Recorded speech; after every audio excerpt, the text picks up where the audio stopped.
Sefer, de libros y autores. Hablamos de nuevo, recibimos en Radio Sefarad otra vez a David Benjamú. Hola, David.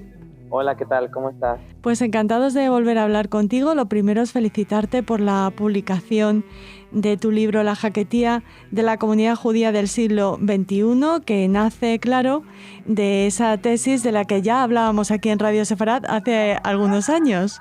Exactamente, muchísimas gracias a vosotros por acordaros de mí de nuevo, y para mí siempre es un placer y en efecto sí, nace de la tesis, es un resumen, es menos técnica, es más divulgativa y la verdad que estoy muy, muy contento del resultado.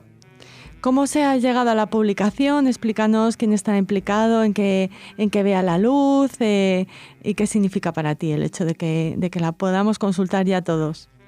Pues en primer lugar, no podría haber sido nada posible sin la ayuda del Instituto de las Culturas de Melilla. O sea, no solamente por el hecho de que han patrocinado, es decir, han puesto el dinero, que sabéis que al fin y al cabo es lo que lamentablemente mueve la cultura, sino que desde el punto de difusión, desde el punto del interés de arropar la idea, invito a todo el mundo a que además lo hacen de forma gratuita para la población.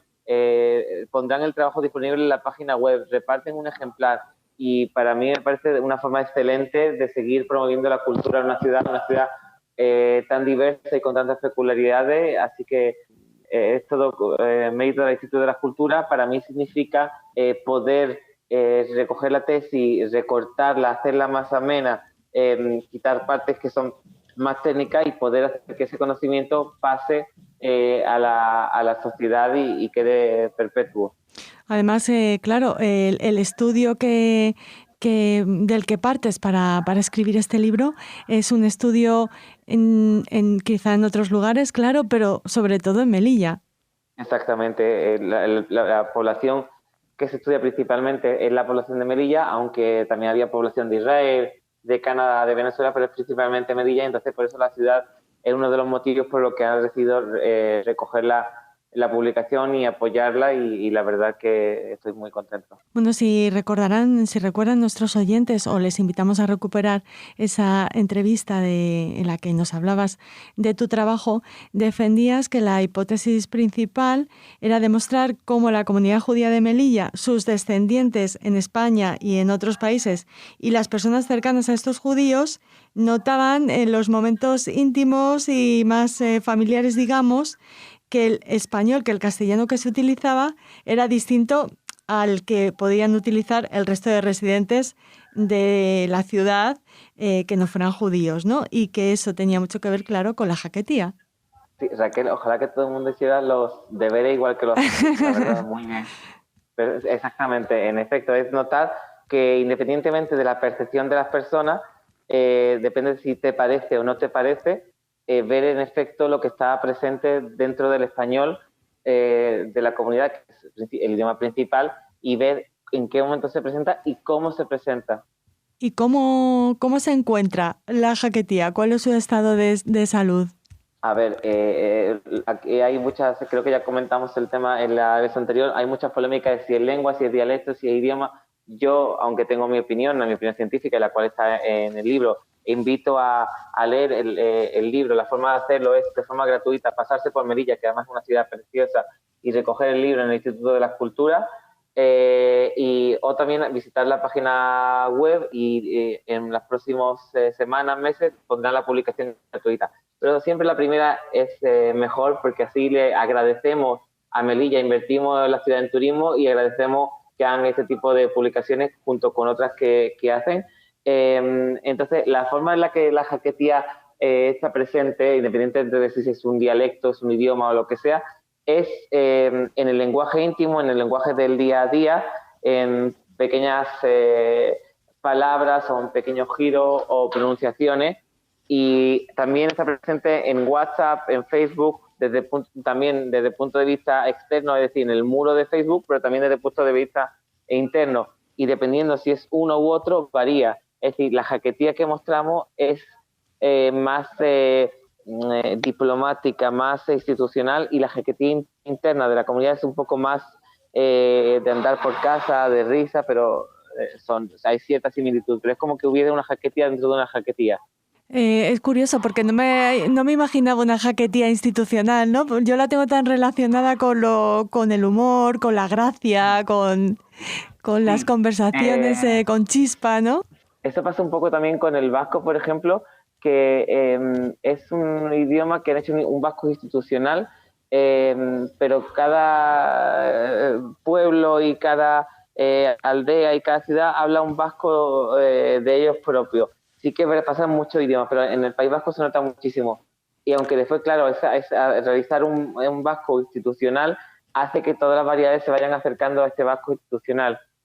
Con el catalán también pasa, pero menos, es decir, hay más homogeneidad. Pero en el País Vasco, de verdad, de ciudad en ciudad hay unos cambios brutales en el vasco. Entonces, más o menos, entre la jaquetía y la jaquetía de nosotros, no hay unos cambios brutales, pero sí que los hay bastante. Una es la jaquetía de diccionario, la jaquetía de Mendelac, y otra es la jaquetía, incluso en este caso concreto, de la comunidad de Melilla, donde se ven usos propios de la comunidad. O sea que se puede reconocer a un melillense por la jaquetía que habla. Sí, sobre todo, exactamente así. Y igual de la misma forma que tú reconoces a un catalán, o hay gente que tiene más oído o tiene menos, pero sobre todo si es del sur o si es del norte, eso se sabe, lo sabemos con el oído, sobre todo la gente que le gustan los idiomas, y muchas veces la gente de Tánger, tú eres de Melilla, ¿verdad? Porque es la forma en la que hablas jaquetí, independientemente de tu acento de la propia ciudad de Melilla. Oye, ¿nos puedes poner un ejemplo? Pues sí, por ejemplo, viene también en el libro, hay una palabra que se llama estajear, ¿vale? Uh-huh. Y tengo una amiga que vive aquí en Israel, y estábamos hablando en español y solté esa palabra y dice, esa palabra es típica de vosotros, es que de verdad no conozco a nadie que diga la palabra estajear, que es como bromear, gastar una broma o tomar el pelo, tiene varios significados. También la palabra jajear, hay que ver, Raquel, que se ha ido de jajeo con la amiga y nos ha dejado aquí tirado, como de parranda, de compra, puede tener varios significados. Y se puede ver con connotación negativa, con connotación positiva, pero básicamente explica que te has ido a dar vuelta y tal. Entonces, estos son dos ejemplos puros, muy diferentes, que no existen en otra jaquetía. Y después hay ejemplos más o menos que son en pronunciación, que realmente son ininteligibles cuando lo escucha otra persona, pero si se lo explica a otro hablante de jaquetía, llega a entenderlo, porque lo que no entiende es la forma en la que pronunciamos, pero sí conoce el contenido. Uh-huh. Te puedo poner otro ejemplo. Por ejemplo, en Tetuán dicen shuf, que es mirar, que es más parecido al árabe marroquí, que es shuf, que es mirar, y nosotros en Melilla decimos sofear. Entonces muchas veces cuando dices sofear no entiende lo que estamos diciendo, pero si tú le dices, no, sofear viene de shuf, uh-huh. Entonces sí lo entienden los otros hablantes de jaquetía o incluso la comunidad hablante de árabe marroquí. Y después hay otras palabras como por ejemplo meerra, que es tacaño, que la suelen decir más en Tetuán y Tánger. Nosotros la entendemos pero no la utilizamos, y utilizamos más la palabra arián, o sea, en todos los sentidos, en todos los planos, pero sobre todo en el léxico. ¿Y a qué se deben esas diferencias, David, tú que has estudiado? Bueno, pues, el tema en profundidad. Sí, exactamente. Una lengua no es como una servilleta que la pones al alto de una mesa y si no te limpias las manos se queda pulcra y limpia.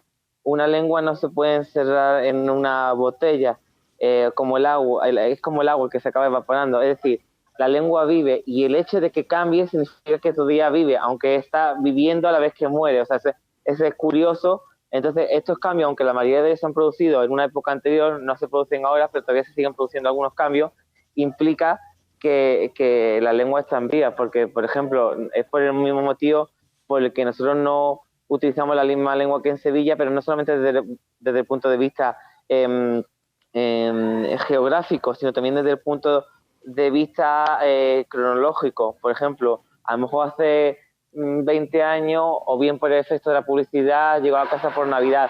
Hay gente que lo sigue entendiendo, casi todas las generaciones, o no por la publicidad, o por ejemplo, esto está chachipiruli, a lo mejor ahora tú dices chachipiruli y lo entienden los niños, pero a lo mejor hay otra palabra, o está dabuti, no sé hasta qué punto esas palabras se siguen utilizando, ¿entiendes lo que te digo? O sea, que las palabras cambian en forma, por cronología, por geografía, por un desuso, o la palabra máquina de escribir. Todo el mundo sabe lo que es una máquina de escribir, lo vemos en las películas, pero me pregunto es cuántas veces al día una persona utiliza la palabra máquina de escribir, o cuántas veces al mes. Ya. Está cayendo en desuso. Y bueno, y el hecho de máquina menos, por lo tanto la palabra máquina siempre la tenemos fresca, y escribir tampoco. Entonces, pero lo que es las palabras juntas, máquina de escribir, yo no sé hasta qué punto, por ejemplo, tú la has utilizado en los últimos 2 años. ¿Entiendes lo que te digo? Sí. Oye, David... o tocadisco, por claro, ejemplo. Sí, o pinchadiscos, ¿no? Exactamente. Ahora, por ejemplo, yo me imagino que una conversación entre nosotros tenemos un programa en Radio Sefarad en el que hablábamos en jaquetía, gracias a Luisa Benarrós. Ella reproducía, por ejemplo, conversaciones completas entre sus 2 tías. Eso ahora quizá es un poco más complicado, o solo lo hacen las personas, no sé, nuestros padres, nuestros abuelos, pero sí que podemos confiar en que ciertas palabras estén pasando ahora mismo de padres a hijos, que gente joven de las comunidades judías utiliza la jaquetía. Definitivamente, y te explico lo que pasa. Gracias a personas como las que has mencionado, todavía podemos escuchar la jaquetía, pero para los hablantes de jaquetía, sobre todo los más jóvenes como yo, conversaciones enteras en jaquetía no suenan artificiales. Eso es así, y el que diga que no está mintiendo. Por eso mi trabajo, respetando a todos los trabajos de literatura, a todos los trabajos de promoción, no viene a hacer una promoción de la jaquetía, que en el fondo la promociona, pero no tanto de vista de vamos a hablar jaquetía. Yo no propongo que hagamos una academia de la jaquetía, sino viene a ver, de verdad, dejemos de decir que se habla, que no se habla, no sé cuánto se habla de verdad, qué tanto por ciento. Por ejemplo, si no me falla la cabeza, viene a ser como un 12% del lenguaje íntimo entre las generaciones menores a 40 años. Es decir, que todas las personas que han hecho la entrevista, que en mi caso eran 600 de Merilla, de una comunidad que puede estar ahora en torno a los 1000, es decir, un tanto por ciento bastante elevado, teniendo en cuenta que hay personas mayores que han perdido la cabeza, los pobres, o niños pequeños que no se, menores de 5 años que no se entrevistan, quiere decir que entre los 0 y 40 años, aunque hay gente que tiene 3 palabras y hay gente que tiene 12, entre 0 y 12 es la cantidad de palabras en el discurso. Es decir, si quitamos el lenguaje formal, el tiempo que los niños están que una persona puede estar en su trabajo con gente que no sea judía, y lo metemos en su casa mientras que está viendo la televisión con su familia, mientras que está en el baño, mientras que está practicando sexo, cogemos ese lenguaje íntimo, de ahí un 12% como mucho, y un 3% como mínimo es en jaquetía, lo cual es bastante reducido, pero es curioso que todavía siga estando presente. ¿Y por qué sigue estando presente? Y por qué en esos momentos, cuando tú eliges una palabra, la prefieres decir en jaquetía y no en otro, para buscar una simpatía con el interlocutor, para expresar algo que te da vergüenza. ¿Cuánto nos hemos estado con nuestros padres en una película de Dos Rombos y ha salido una escena así un poco verde y han dicho, la niña quita que están echando muchas porquerías en la televisión? Nosotros eso no lo diríamos en español, utilizaríamos otra forma de decirlo para no utilizar la palabra fuerte, ¿entiendes? En español. ¿Y cómo sería? No sé de quién está escuchando esto, pero por ejemplo, hay una palabra que es... en español hay una palabra que es SO, y lo que sigue, ¿vale? Sí. Que es practicarse eso de forma más vulgar. Entonces, si yo veo algo en la serie, yo no voy a utilizar esa palabra nunca delante de mi familia. Entonces diría, anda, quita ya la televisión que están habiendo mucho jagüeo. Jagüeo sería la palabra en jaquetía. Entonces, es como que para quitarle así un poco o sea, el fuerte a la palabra, o sea, para que sea más accesible, para que te sea más fácil decirlo. Bueno. Entonces, en ese tipo de cosas. Bueno, que ya están viendo que el libro de David es apasionante, con ejemplos, con porcentajes, con ese traer a la jaquetía a nuestros días. ¿Tú vas a tener un ejemplar en tus manos o todavía no? Todavía no, pero bueno. Tienes que ir a Melilla. Tengo que ir a Melilla. El equipo se tiene que desplazar, buscar presupuesto, y si no, que alguien os dé presupuesto, porque soy un equipo maravilloso. ¡Ay, guau! Sí. Aigua. Oye, David. Y coged vuestro ejemplar y ahí veis que en serio tiene ejemplos detrás. Es un libro que se puede leer a trozos, no te puedes saltar páginas, porque yo lamentablemente hoy en día a la gente no le gusta leer mucho, no a todo el mundo, pero entonces lo he intentado hacer de forma que de verdad que no tiene que ser un gran lector para poder leer, sino lo puedes leer a trozos, saltándotelo, yendo directamente al glosario si es lo que te interesa, o sea, no párrafos de no más de 3 párrafos en cada sección. Muy bien, pues con tu recomendación y con cómo nos has explicado el libro, cómo es ahora mismo la Jaquetía, que todavía tenemos la suerte de poder oír, y con esa invitación a que visitemos Melilla, si te parece, David, nos despedimos, a menos que nos quieras decir algo, incluso en Jaquetía. No, o sea, en Jaquetía me puedo decir, como he firmado mi libro, me vaya a acaparar por vosotros, quiere decir que todo lo malos que os ha pasado a vosotros que me pase a mí, y que ya nos hospederemos por Melilla, que ya nos veremos por Melilla, y que bueno, que muchísimas gracias por todo y estoy siempre a vuestra disposición para lo que queráis, y que la gente puede conseguir libros gratuitamente en Melilla o contactando con el Instituto de las Culturas, que tiene una página web maravillosa. Y nada, también tiene mi mail, el libro, por si alguien tiene alguna pregunta o algo, o sea que no hay ningún problema. Muy bien, esperamos impacientes el próximo libro. Gracias, David. Sí, el siguiente me parece que va a ser una novela, no sé si ambienta en dónde, pero tiene que tener algo sefardí. Estoy pensándolo, pero quiero que sea original, que sea divertido. Muy bien, y habrá Jaquetía también, ¿no? Por supuesto. Bueno, pues hasta entonces. Pues muchísimas gracias.